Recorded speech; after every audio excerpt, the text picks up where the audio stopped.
This is GHAR.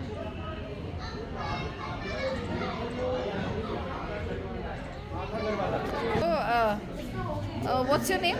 My name is Rupali. I study UKG. I want to become nurse. My name is Aradhya. My Sharad. name is Aradhya. I study Okay. third standard. My school name is Chetan Datta English. And you stay here? Engineering College. And what classes? What class? Third. Third. What do you like to play? My name is my play Ludo. My play football. Football. Okay. My name is Priya. I study fourth standard. इसको बुलाया चेतन दत्ता जी का good better best never rest. My name is Priya. I study fourth standard. My school name is Chetan Datta ji God English Medium School and Junior College. I want to become collector. You want to become a collector? You also. My name is Saloni. I study in fourth standard. I want to become police. You also want to become a collector? All of y'all? A policeman.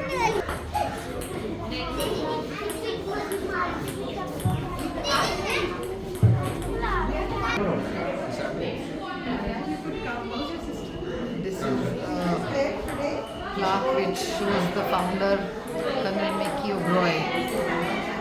We'll get to talk to him later. But this is about GHAR, which is an NGO which takes care of girls, often girls. Today I have with me Colonel Mickie Uberoi in Pune, and he runs an NGO. Which is a child care institution, which is basically for girls, and he's been running this since last how many years, sir? About 16-17 months. Okay, and it's basically for girls only, right from the age of 7 to 17 and 18. So today let's talk to Colonel Mickie Uberoi, about his mission in life, his NGO. Good afternoon, Colonel Uberoi. Tell us something about your NGO and your work, which is so exemplary. As I always say, that GHAR, the institution that we have started off, it's a very unique institution. It's unique primarily for three reasons. One, because her vision is very unique. Secondly, because her concept is very unique. And thirdly, because the management is also very unique. The management is unique because GHAR is managed by all army retired officers, all veterans. The concept is unique because GHAR ultimately is going to house three generations of people. That is children who come to us through a judicial process, women with locomotive disabilities from the lowest strata of life, and senior citizens. These three generations are going to be woven together as a family, along with the attendant sense of apnapan and togetherness and belongingness and love and affection as we have in our own families.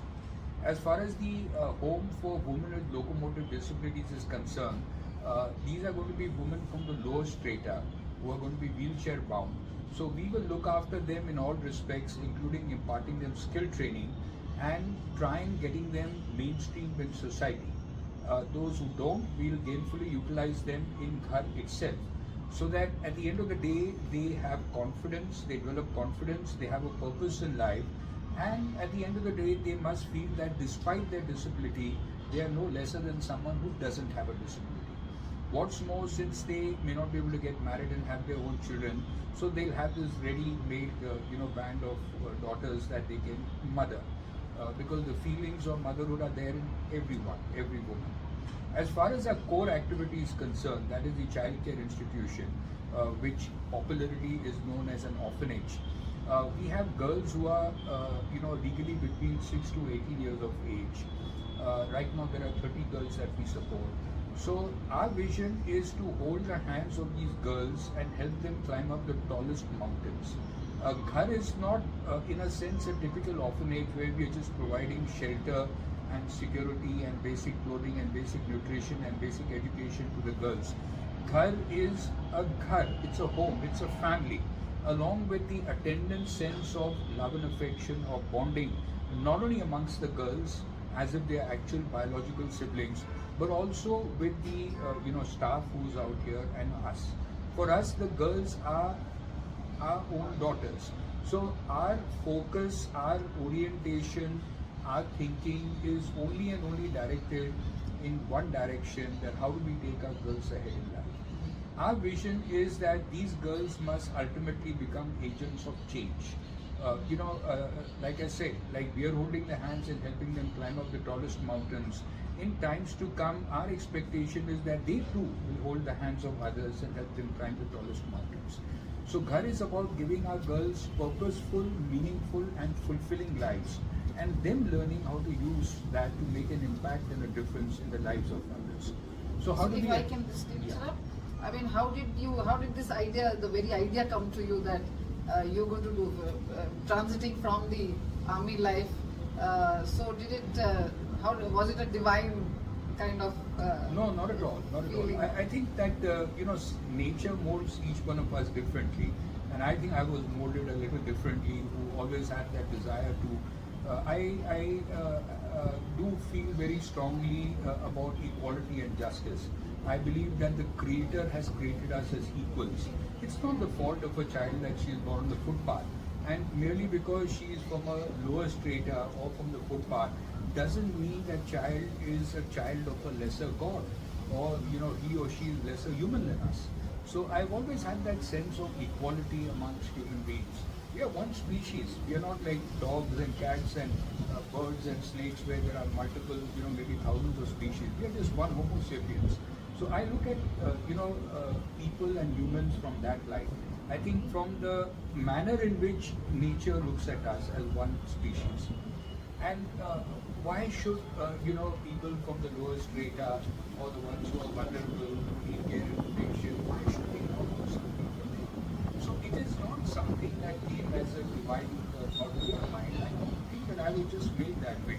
So when I was very young cadet of 17 years old in the National Defence Academy, that is the time when I used to thought that one day I will start an orphanage.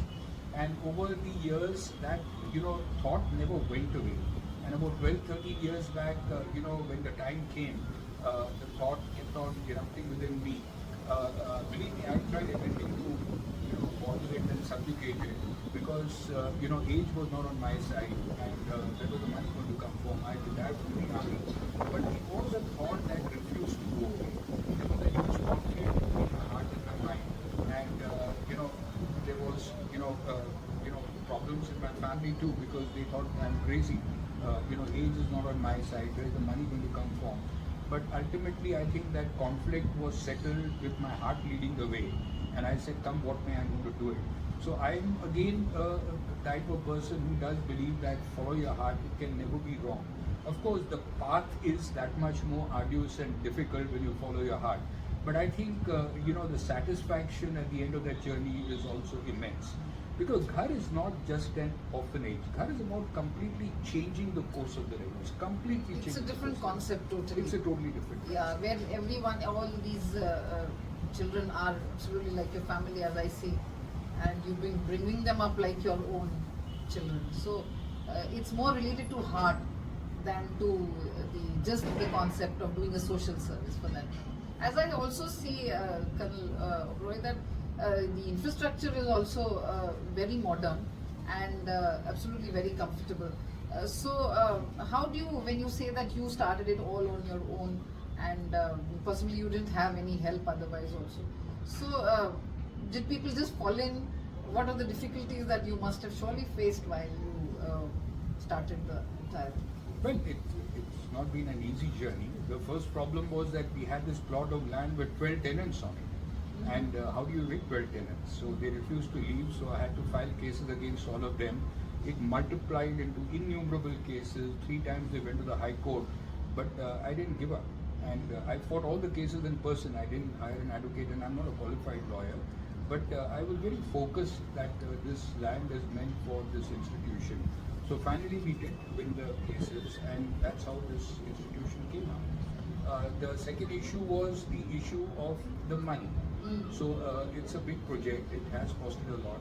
So I liquidated anything and everything that I had, including a lot of valuables from my own house, and then I borrowed a lot of money from my family, my brother, sister, and personally I'm still quite a little bit in debt, but a lot in debt. But I've given the building to the institution at just a 1 rupee rental income, because I felt that even if I rent it out or I sell off the institution and make a lot of money, what I'm going to do with it? Whereas this infrastructure and the thought that was there in my mind is something that's going to impact and make a difference in the lives of people for generations to come. And what can be more impactful, than utilizing an infrastructure like this? The other thing that I had in mind was that because our vision is that these girls must become agents of change, they must impact and make a difference in the lives of others. We focused a lot on academics. They all go to English medium schools, except 6 big girls. They are too big to switch over from Marathi to English. But it was imperative that we also create an aspirational environment. So the standard of living, the quality of life that they have, the nutrition that they get, the clothing that they get, the education that they get, and above all the love and affection that they get. I call it as an aspirational environment because this environment itself is a motivation for them to strive to become successful in life. And do remember, there are children who come from the worst backgrounds, who need care and protection, vulnerable children, orphans, abandoned children, street children, the whole gamut is out here. How do you take these girls and help them climb up the tallest mountains? Yeah. And also, how do you choose? That you say you it's not that everyone that you take, and you have I guess about 28, 30. So surely you must be there must be a filtering process of what kind of background children you will like to have in your institution. Like you just said, street that's abandoned. That's not in our hands. Okay. Every district has got a child welfare committee. Pune has got 2 CWCs. So children who under the Juvenile Justice Protection of Children Act of 2015 who are in need of care and protection. Care and protection is very clearly defined in the law. So those children are the ones who are sent to us by the Child Welfare Committee. There is a social investigation which is conducted in respect of the background of each child and the ones who qualify for care and protection under the law.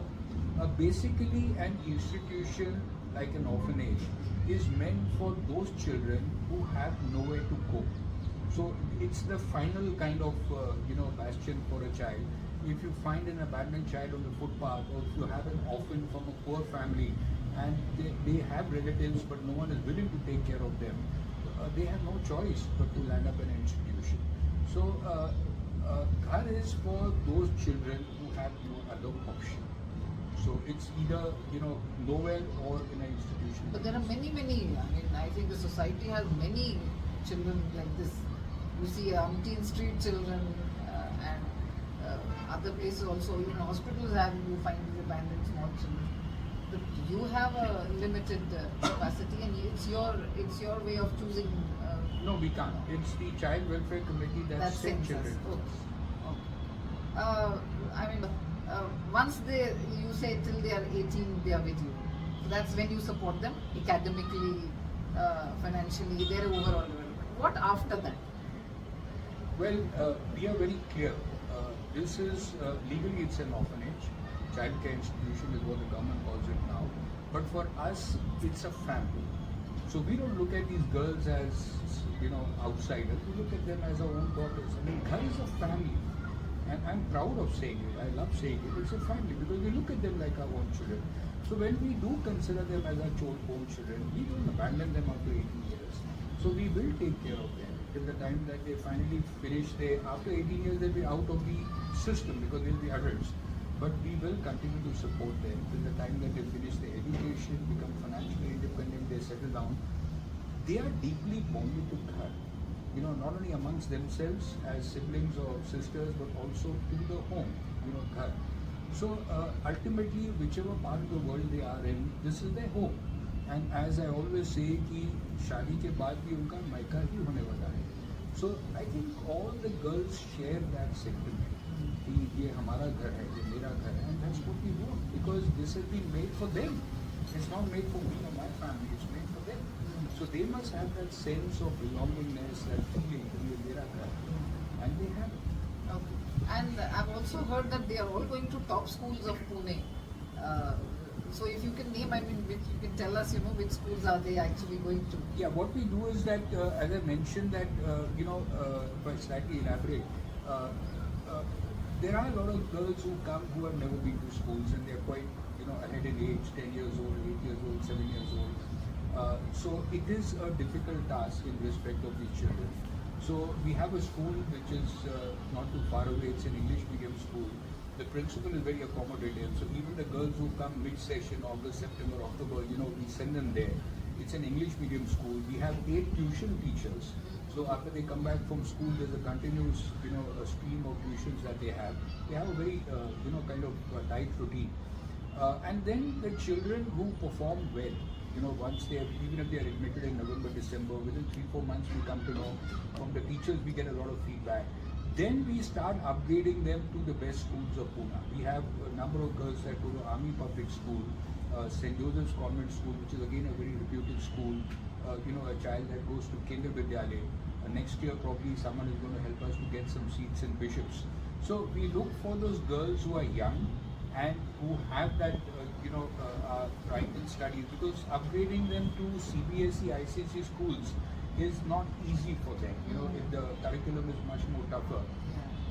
So we are a little selective as to which child to upgrade to the school, because she must be able to cope up. So we have girls going to Army Public School, and APS schools, if you know, are considered amongst the best in the country today.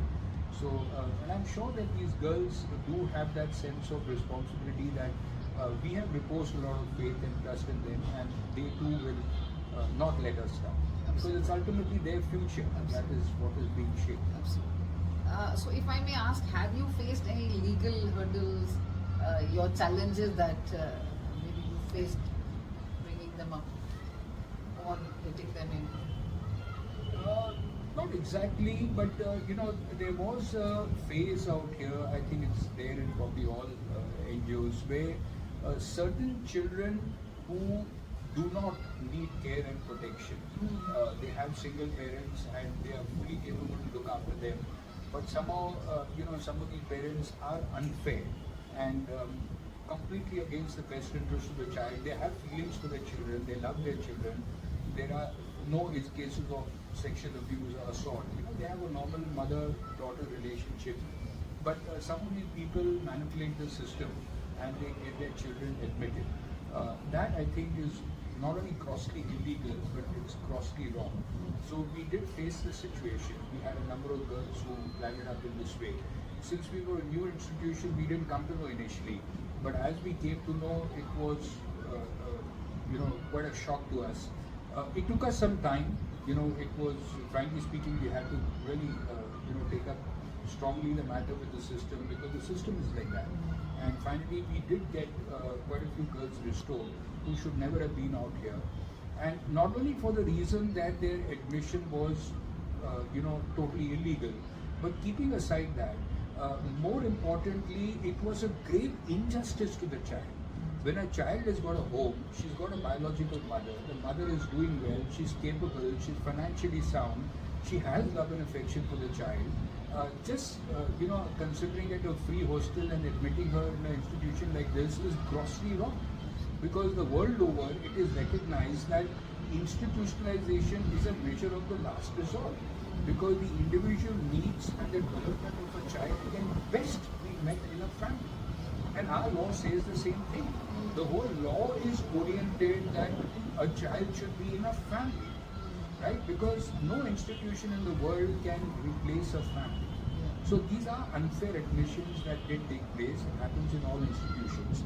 But we did take up this matter. It was a lot of effort, because the system is a little kind of crowded, if I may say.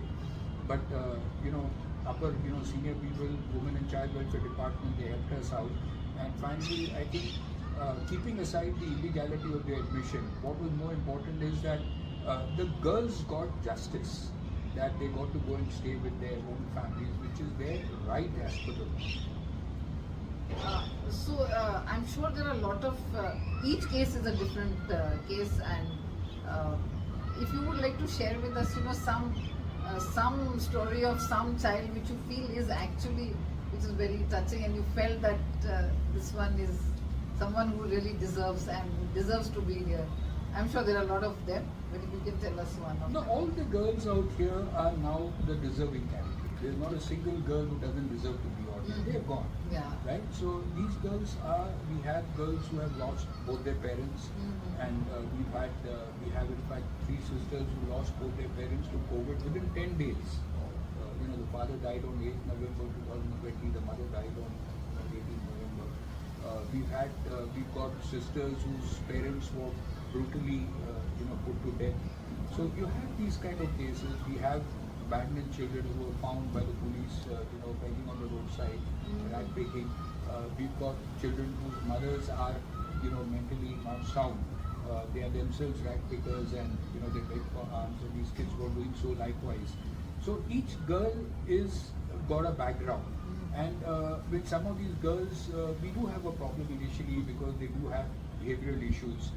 Indiscipline is a common thread that runs across them. Discipline is not in the dictionary, frankly speaking, and all of us are veterans. So for us, discipline is the starting point, integrity and discipline. We did have a lot of issues initially, but I think as these girls, got more and more set out here, and that sense, "Ye mera ghar hai, this is my home, this is my family," a lot of these things were ironed out. And unlike initially, where every child that came, I had to personally speak to her, explain to her a lot of things, that stage is gone, because now when a new child comes, it's the older girls who take care of that and teach her, whatever are the norms that we follow out here. For example, being clean, being hygienic, how to use a WC. Because we have English WCs, and many of them don't know how to use the English WC. No wastage of food, no wastage of anything, wishing people, and keeping in view that concept that this is a family. So the girls don't use the word sir and ma'am. So everybody out here is either uncle or auntie, or a bhaiya or didi, or a dadiji and dadaji. So the elderly people are addressed as dada, dadiji, and the others like we have in our own family. So sir and ma'am is not used out here. And I think that's what also creates that relationship between different generations. There are cases where it's been really touching and. Oh yes. I mean, GHAR is a place which is full of stories. It's full of emotions. It's full of feelings, right? And the stories, every girl is a story out there. And and from what they wore, what is the background they came from, and where they are today, each girl is a story. Each girl. We've had girls where the mother wanted to jump in the well with her daughter. We've had a case like that also. We had a case like that. The father had died a few years earlier. And, so each girl is a story.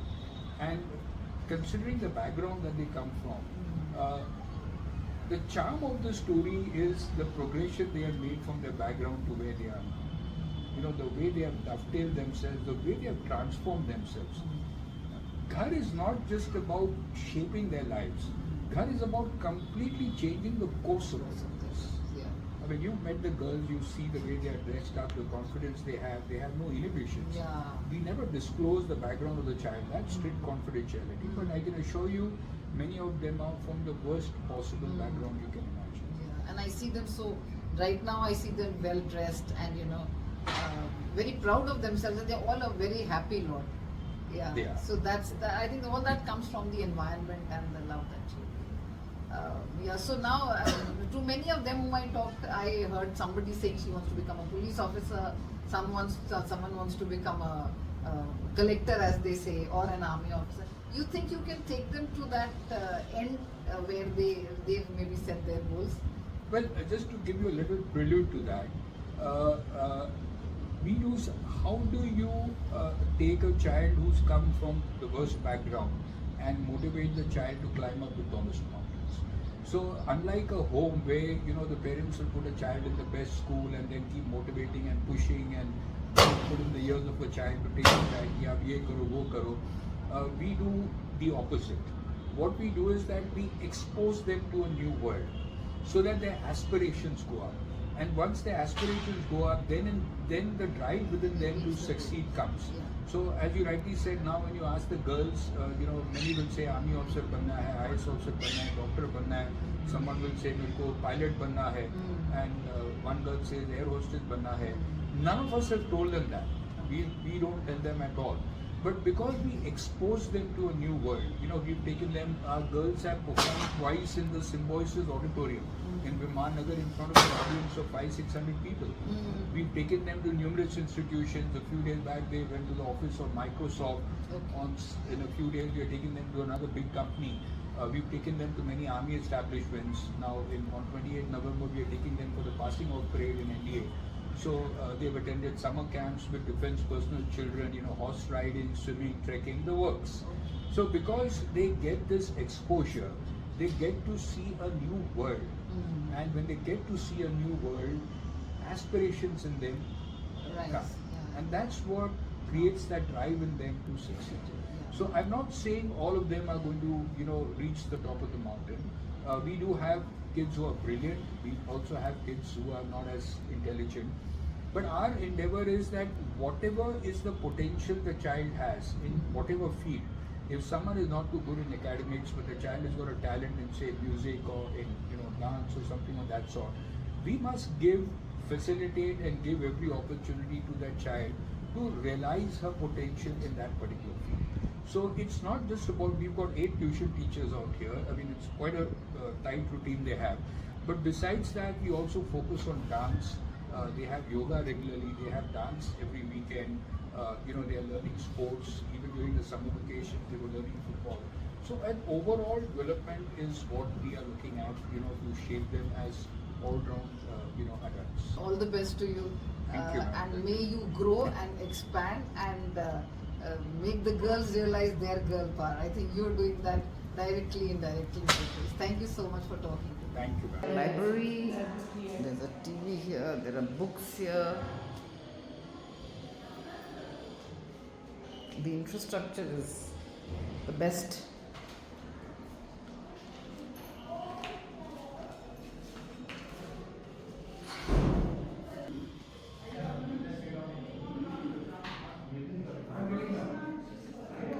This is the kitchen, they sit and eat. My name is Uberoi. I'm studying in standard. I want to become